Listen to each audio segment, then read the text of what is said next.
Good morning students. Today we are here with another topic of chapter first, the rise of nationalism in Europe.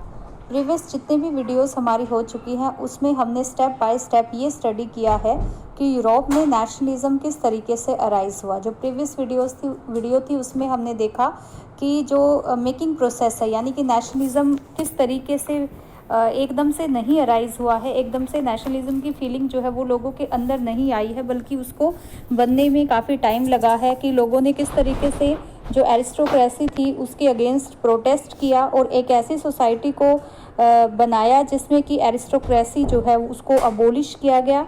और धीरे धीरे जैसे हमने previous video में पढ़ा था कि जो इंडस्ट्री डेवलप हुई उसके साथ साथ एक मिडिल क्लास जो है सोसाइटी में वो अराइज हुई, और जो मिडिल क्लास है उसने कैसे जो लिबरल पॉलिसीज़ हैं उनका फेवर किया, मतलब जो मोनार्की सिस्टम था उसको प्रोटेस्ट किया।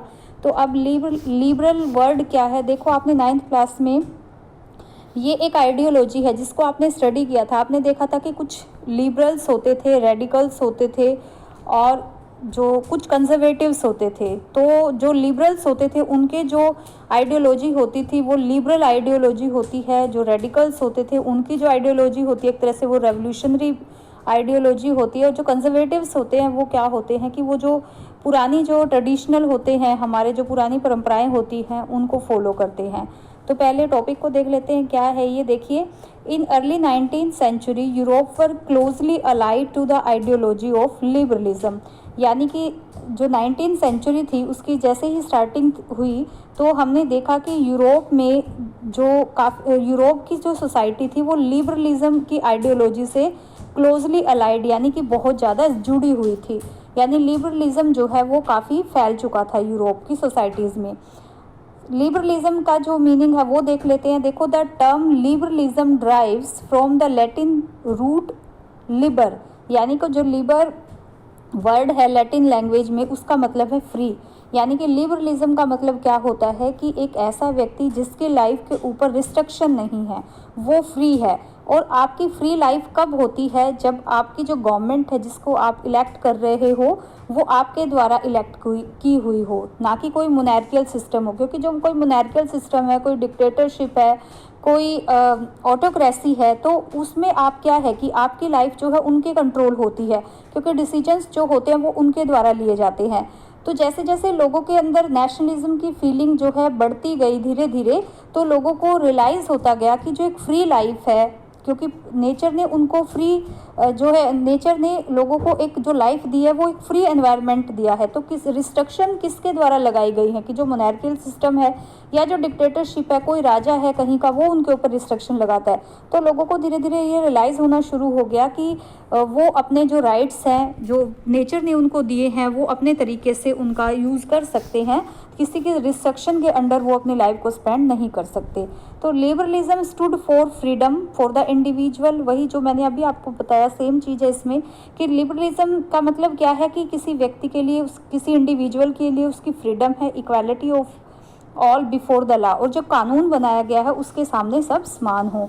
लेकिन हमने देखा जब एक मोनार्कियल सिस्टम होता है, एक ऑटोक्रेसी होती है जहाँ पर, तो वहाँ पर क्या होता है, जो कानून होता है वो किसके हाथ में होता है, जो एक पर्टिकुलर राजा है वहाँ का उसके हाथ में होता है। तो हम वहाँ पे इक्वालिटी को नहीं देख सकते क्योंकि सोसाइटी में जो है डिस्क्रिमिनेशन होता है।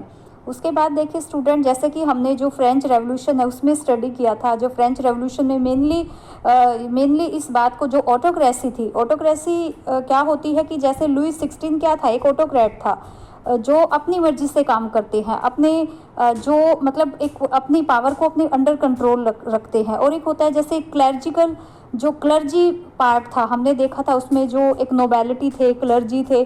तो जो क्लर्जी कौन होते हैं, जो चर्च के जो प्रीस्ट वगैरह होते हैं, जो पादरी वर्ग होता है एक तरह से, तो उनके हाथ में जब पावर होती है तो हम वहाँ पर एक इंडिविजुअल की फ्रीडम को इमेजिन नहीं कर सकते। तो मेनली क्या था, जैसे लिबरलिज्म जो है वो फैला, लोगों को इस आइडियोलॉजी का पता चला, इस आइडियोलॉजी की इम्पोर्टेंस का पता चला, तो एक जो ऑटोक्रेसी थी उसके अगेंस्ट आवाज़ उठी। It emphasised the concept of government by consent. अब ये किस चीज़ पे जोर देता है, एक ऐसी गवर्नमेंट पे जो कि कांस्टेंट क्या होता है कि जो लोगों की मर्जी से इलेक्ट होती है, यानी कि लोगों का एग्रीमेंट हो, उसमें जो गवर्नमेंट चुनी गई है उसमें एक लोगों की एग्रीमेंट को शामिल किया जाए, चाहे वो डायरेक्ट हो चाहे वो इनडायरेक्ट हो। उसके बाद देखो अ कॉन्स्टिट्यूशन स्टूडेंट, जो लिबरलिज्म आइडियोलॉजी होती है वो हर स्पेयर में होती है, जैसे कि पॉलिटिकल स्पेयर में भी होती है, इकोनॉमिक स्पेयर में भी होती है, सोशल स्पेयर में भी होती है। तो हम यहाँ पर मेनली जो लिबरलिज्म की आइडियोलॉजी स्टडी कर रहे हैं वो पॉलिटिकल स्पेयर में कर रहे हैं कि जो पॉलिटिकल राइट्स जो है लोगों को दिए जाते हैं वो किस किस तरीके से दिए जाने चाहिए, कि गवर्नमेंट जो है वो कैसी होनी चाहिए, लोगों के अकॉर्डिंग चुनी जानी चाहिए, जो कॉन्स्टिट्यूशन होना चाहिए वो किस तरीके का होना चाहिए, जो कि इक्वालिटी की जो आइडियोलॉजी है या इक्वालिटी की जो धारणा है उसके ऊपर बेस्ड हो, कि वो इक्वल बिहेव हो सबके साथ। A constitution and representative government through parliament, और जो कॉन्स्टिट्यूशन होता है और जो एक रिप्रेजेंटेटिव गवर्नमेंट होती है वो होनी चाहिए। यानी कि लिबरलिज्म के अकॉर्डिंग क्या होता है कि जो गवर्नमेंट होती है, एक कॉन्स्टिट्यूशन ऐसा होना चाहिए जो कि जिसमें कि रिप्रेजेंटेटिव गवर्नमेंट हो और पार्लियामेंट के थ्रू जो है प्रोसेस के साथ जो कॉन्स्टिट्यूशन बनाया जाना चाहिए, ना कि कोई एक इंडिविजुअल आकर कॉन्स्टिट्यूशन को फॉर्मेट कर दे। The right to vote and to get elected was generated exclusively to property owning man। Student देखिए यहाँ पर क्या था कि जो राइट टू वोट था, यानी जो वोटिंग राइट था, वो मेनली किसको दिया गया था। हमने जब फ्रेंच रेवोल्यूशन को स्टडी किया था उसमें हमने देखा था 1789 में कि फ्रांस में जब ऑटोक्रेसी को ख़त्म किया गया था, लुईस 16 की जगह पर जब उनकी नेशनल असेंबली बनाई गई थी तो वहाँ पर वोटिंग राइट लोगों को दिया गया था, जिसे कि कहते हैं सफरेज, यूनिवर्सल सफरेज जो था।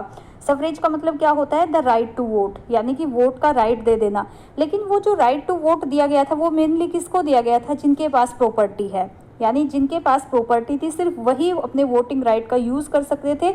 इसके अलावा जो वीमेन थी या अदर जो पार्ट था सोसाइटी का जिनके पास प्रॉपर्टी नहीं थी तो उनको इसमें से नेग्लेक्ट कर दिया गया था। Man without property and all women were excluded from political rights, यानी कि उन लोगों को ये पॉलिटिकल राइट्स जो है नहीं दिया गया था। उस टाइम के लिबरलिज्म की हम बात कर रहे हैं, ये फ्रेंच रेवोल्यूशन के यानी कि 19th सेंचुरी के स्टार्टिंग की बात है। उसके बाद देखो स्टूडेंट, अब जब वीमेन को और जो नॉन प्रॉपर्टीज पर्सन थे जब उनको राइट नहीं दिया गया तो क्या हुआ, क्योंकि लिबरलिज्म की पॉलिसी आइडियोलॉजी को तो उनको भी पता था कि फ्रीडम की क्या वैल्यू है, जो इक्वालिटी होती है उसकी क्या वैल्यू है। तो वहाँ पे क्या हुआ था, धीरे धीरे वुमेन के जो ऑर्गेनाइजेशन थे वो बने थे, जैसे कि ऑटोक्रेसी को ख़त्म करने के लिए वहाँ पे जैकोबिन क्लब्स बने थे। उसी तरीके से जो वुमेन राइट्स जो वुमेन के लिए जो राइट्स होते हैं जैसे वोटिंग राइट है उसके लिए भी औरतों का वहाँ पे स्ट्रगल हुआ था, उसके लिए काफ़ी सारे ऑर्गेनाइजेशन बने थे। Women and non-properties men and women organized opposition movements demanding equal political rights, और उनकी क्या डिमांड थी कि उनको भी वही पॉलिटिकल राइट्स जो है वो दिए जाए। अब ये जो सारी चीज़ें हैं जहाँ पर इक्वालिटी स्टैंड हो जाती है, इक्वालिटी एक सोसाइटी में आ जाती है, हर स्ट्रीम में आप इक्वालिटी को देखते हो तो तब क्या होता है, तब एक नेशनलिज्म की जो फीलिंग होती है वो बिल्डअप होती है, क्योंकि वहाँ पर आपकी कॉमन आइडेंटिटी होती है, क्योंकि आप जो लड़ाई लड़ रहे हो वो आप एक कॉमन पर्पज़ के लिए लड़ रहे हो। क्योंकि यहाँ पर किसी एक इंडिविजुअल वुमेन का रोल नहीं है कि उसको चाहिए है जो वोटिंग राइट, यहाँ पर सभी औरतों की बात हो रही है।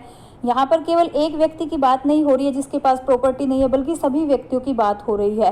तो यही सारी चीज़ जो थी लोगों के अंदर नेशनलिज्म की फीलिंग को बिल्डअप करने के में सहायक रही है। The abolition of state impose restriction on the movement of goods and capital.